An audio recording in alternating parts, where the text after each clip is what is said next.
ಆ ಮಹಾತಾಯಿ ಪರಮ ಪತಿವ್ರತಿ ಆಗಿರೋದ್ರಿಂದ ಆವತ್ತಿನ ಕಾಲ ಅಂತ ಕಷ್ಟವನ್ನ ಬೀಳ್ತಾ ಇದ್ದಾಳೆ. ಆ ಬಿದ್ದ ತಕ್ಷಣ ಮಗುವನ್ನ ಎತ್ತಿ ನೋಡ್ತಾಳೆ, ಕುಮಾರ ನೀನು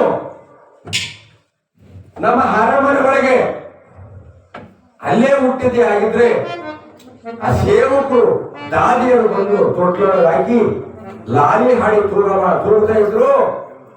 ನಮ್ಮ ರಾಜ್ಯದಲ್ಲಿ ನೀನು ಹುಟ್ಟಿದ್ರೆ ರಾಜಾದಿರಾಜ ಸತ್ಯವ್ರತ ಮಹಾರಾಜನ ಮಗನಾಗಿ ಹುಟ್ಟಿ ನೀನು ಅರಣ್ಯದೊಳಗೆ ಎಂತ ಕಷ್ಟ ಪಡ್ಬೇಕಾಗ್ತೈತೆ.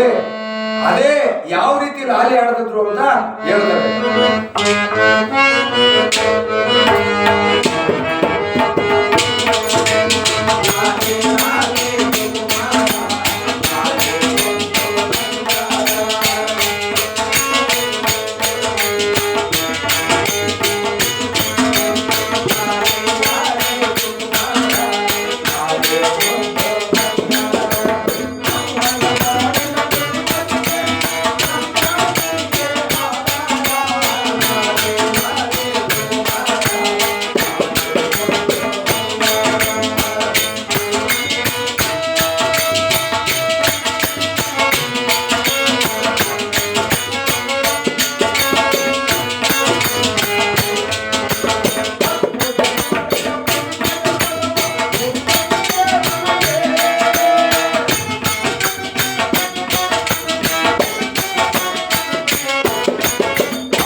ಈ ರೀತಿಯಾಗಿ ಅರಮನೆ ಒಳಗೆ ದಾದಿಗಳು ಲಾಲಿ ಹಾಕೊಂಡು ತೂಗ್ತಾ ಇದ್ರು.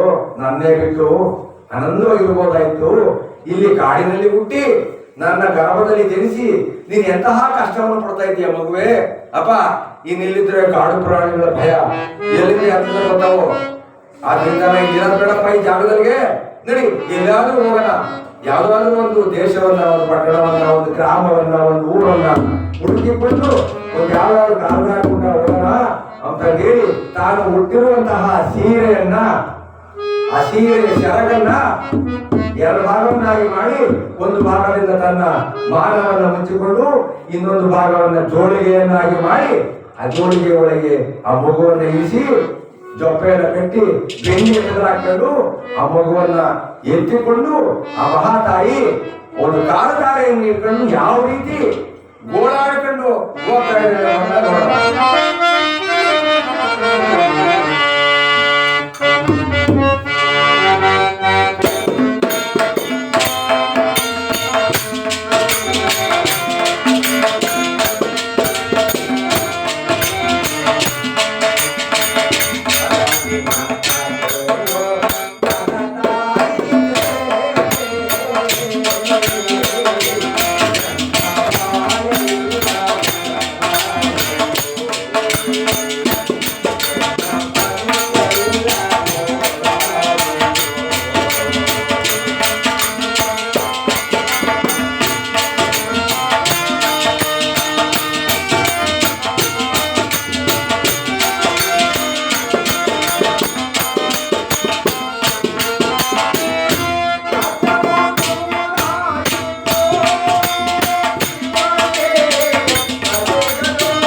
ಪತಿವ್ರತ ಶಿರೋಮಣಿ.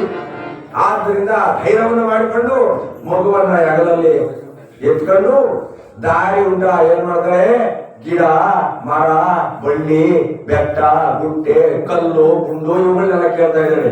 ಅಯ್ಯೋ ಗಿಡ ಮರ ಬಳ್ಳಿಗಳೇ ಕಲ್ಲು ಗುಂಡು ಬೆಟ್ಟಗಳೇ, ಎಲ್ಲಿಯಾದ್ರೂ ನನ್ನ ಪತಿ ದೇವರನ್ನು ನೋಡಿದರೆ ನಾನು ಹುಡುಕೊಂಡು ಹೋಗಿ ಹುಡುಕ್ತೀನಿ, ಕರ್ಕೊಂಡು ಬರ್ತೀನಿ, ಮಕ ನೋಡ್ಬೇಕು ನಾನು ಅಂತಂದು ಹೇಳಿ ಆ ಮಹಾತಾಯಿ ತನ್ನ ಪತಿ ದೇವರನ್ನ ಹುಡುಕಿಕೊಂಡು ಒಂದು ದಾರಿ ಉಂಟ ಹೋಗ್ತಾ ಇರ್ಬೇಕಾಗಿದ್ರೆ ಅಲ್ಲಿ ಒಂದು ಕಣಿವೆ, ಆ ಕಣಿವೆ ಒಳಗೆ ಭೂತಾಪನ ಕಣಿವೆ ಅಂತ ನಮ್ಮ ಕಡೆ ಈ ಕಡೆ ಇಲ್ಲ, ಆ ಕಡೆ ಈ ಕಡೆ ದೊಡ್ಡ ಬೆಟ್ಟ ಪರ್ವತ ಮಧ್ಯ ಕಣಿವೆ ದಾರಿ. ಆ ಕಣಿವೆ ಒಳಗೆ ಒಂದು ಗುಂಡಿನ ಪದವಿನಲ್ಲಿ ಆ ಒಂದು ಗುಡಿಸಲನ್ನು ಕಟ್ಟಿಕೊಂಡು ಕೊರಮರ ಎಲ್ಲಯ್ಯ ಅಂತಕ್ಕಂಥ ಒಂದು ಕಳ್ಳ ಕೊರಮ ಎಲ್ಲಯ್ಯ, ಆತನ ಮಡದಿ ಎಲ್ಲಮ್ಮ, ಆ ಎಲ್ಲಮ್ಮ ವಾಸವಾಗಿದೆ. ಅವರ ಕೆಲಸ ಏನಪ್ಪಾ ಅಂದ್ರೆ ಆ ಕಣಿವೆ ದಾರಿ ಒಳಗೆ ಯಾರಾದ್ರೂ ಮಾನವರು ಅಡ್ಡಾಡಿಬಿಟ್ರೆ ಅವ್ರ ಹತ್ರ ಇರ್ತಕ್ಕಂಥ ದುಡ್ಡು ಬೆಳ್ಳಿ ಬಂಗಾರ ಏನೇ ಇರಲಿ ಕಿತ್ಕೊಂಡ್ ಬಿಡೋದು, ಅವ್ರ ತಲೆ ಕಟ್ ಮಾಡ್ಬಿಡೋದು, ಅತಿ ಎಸ್ತು ಬಿಡೋದು, ಅದ್ರಾಗ ಜೀವನ ಮಾಡೋದು ಅಷ್ಟೇ ಅವ್ರ ಕಷ್ಟ, ಇನ್ನೇನ್ ಬೇರೆ ಇಲ್ಲ. ಆದ್ರಿಂದ ಅವನೇನ್ ಮಾಡ್ತದ ಕಾತನ ಮಾಡಿ ಮಾಡಿ ಮಾಡಿ ಮಾಡಿ ಪೊಲೀಸ್ನವ್ರು ಬಂದು ಇಟ್ಕೊಂಡೋಗ್ಬಿಟ್ರು ಅವ್ನ. ಅಯ್ಯೋ ಇವ್ನ ಮನಿಕಾಯ ಹೋಗ ಏನಪ್ಪ ಇವನ್ ಗಾಚಾರ ಎಷ್ಟು ಇಟ್ಕೊಂಡು ಹೋಗೋದು, ಒಂದ್ 2 ದಿನ ಇಟ್ಕೋಬೋದು, ಅವ್ರು ಊಟ ಹಾಕೋದು ತಿರ್ಗಾಕೋದು, ಅದೇ ಕೆಲಸ ಅವ್ರಿಗೆ. ಇವಾಗ ಬಿಡವನೆ ಸ್ಟೇಷನ್ ಹೋಗ್ಯವನೆ, ಆತನ ಹೆಂಡತಿಯಾಗಿ ಅಂತ ಎಲ್ಲಮ್ಮ ಎಷ್ಟು ದಿನ ಅಂತ ಇರ್ತಾರ ಮನೆಗೆ ಬೇಡ 8 ದಿವಸ ಆಗಿತ್ತು ಹೋಗಿವ್ನು ತೋರಿ ಮನೆಕಾಯಿ ಹೋಗ ಬೇಜಾರಾಗ್ತೈತೆ ಅಂತ ಹೇಳಿ ಒಂದು ಕೋಳಿ ತಂದೈತಿ ಕಳ್ದಾಗೆ ಯಾರೋ ಎಲ್ಲಯ್ಯ, ಅದು ಕೆಂಪು ಕೋಳಿ ಐತಿ. ಯಾಕಪ್ಪ ಯಾರು ಇಲ್ಲ ಗೆದ್ದಾಗ ಹೋಗ್ಬಿಟ್ರಿ, ಯಾಕಪ್ಪ ಒಬ್ರಿಗೊಬ್ರು ಬರೀ ಒಳಗೆಲ್ಲನ ಒಳಗೆ ಬಂದು ಕುಡ್ಕ ಬರ್ರಿ. ಆ ಕೆಂಪು ಕೋಳಿ ಏನು ತಂದಿದ್ರೆ ಹೆಂಗು ನನ್ನ ಗಂಡ ಇವತ್ತು ಬರ್ತಾನೆ ಸ್ಟೇಷನ್ ಹೋಗಿವನೆ, ಪೊಲೀಸ್ ಬಿಡ್ತಾನೆ ಬರ್ತಾನೆ, ಅವ್ನಿಗೆ ಮಾಡಿಕಣ ಅಂತಂದೇಳಿ ಆ ಕೆಂಪು ಕೋಳಿ ಹುಡುಕಾಡ್ತಾ ಇದ್ದಾರೆ. ಅದ್ರ ಬಗ್ಗೆ ಕಾಣ್ತಾ ಇಲ್ಲ, ಕಾಣ್ತಾ ಇದ್ರೆ ವಾ ವಾ ವಾ ವಾ ಅಂತ ಹುಡುಕೊಂಡು ಹೋಗ್ತಾ ಇದ್ದಾಳೆ. ಹುಡುಕಾಡ್ಕೊಂಡು ಆ ಕಡೆ ಇಂದ ಬರ್ತಾ ಇದ್ದಾಳೆ. ಇವನು ಬೆಳಗ್ಗೆ 8 ಗಂಟೆ ಕರೆಕ್ಟ್ ಆಗಿ ಬಂದ್ಬಿಟ್ಟು ಆ ಗುಡಿಸಿದ ಭಾಗದೊಳಗೆ ಮಂಚು ಕುಡ್ದಲ್ಲಿ ಇಟ್ಕೊಂಡು ನಿಂತು ಬಿಟ್ಟವನೆ. ಎಲ್ಲ ಇವಳ ನನ್ನ ಹೆಂಡತಿ ಎಲ್ಲ ಎಲ್ಲಿ ಹೋಗಿರ್ಬೋದು ಅಂತ ಹೇಳಿ ಹುಡುಕಾಡ್ತಾ ಇರ್ಬೇಕಾದ್ರೆ ಇದ್ ಕಡೆ ಮಕ ಮಾಡ್ಕೊಂಡು ಅವ್ನು ನಿಂತವನೆ, ಆ ಕಡೆಯಿಂದ ಹಿಂದ್ ಮಕ ಮಾಡ್ಕೊಂಡು ಕೋಳಿ ಕರ್ಕೊಂಡು ಆಯ ಬಂದವನೆ. ಇಬ್ರು ಡಿಕ್ಕಿ ಹೊಡ್ಕೊಂಡ್ ಬಿಟ್ರು. ಡಿಕ್ಕಿ ಹೊಡ್ಕೊಂಡ ತಕ್ಷಣ ಎಲ್ಲಿಗೋಗಿದ್ದೆ, ಎಲ್ಲಿ ಹೋಗಿ ನೀನ್ ಕೋಳಿ ಕರೀತಾರ ಒಂದು ಚಂದಗೋಳಿ ಕಳ್ತಂದಾಗೆ ಅದನ್ನ ಹುಡ್ಕೊಂಡು ಹೋದೆ. ಆ ಕಡೆ ಯಾವ್ದು ತೋಟ ಇತ್ತು, ಯಾವ್ದು ತೋಟ ಅಂತ ನೋಡಿ ಪಾಪ ಇದು ಮಾಡ್ಕೊಳ್ತಾರು.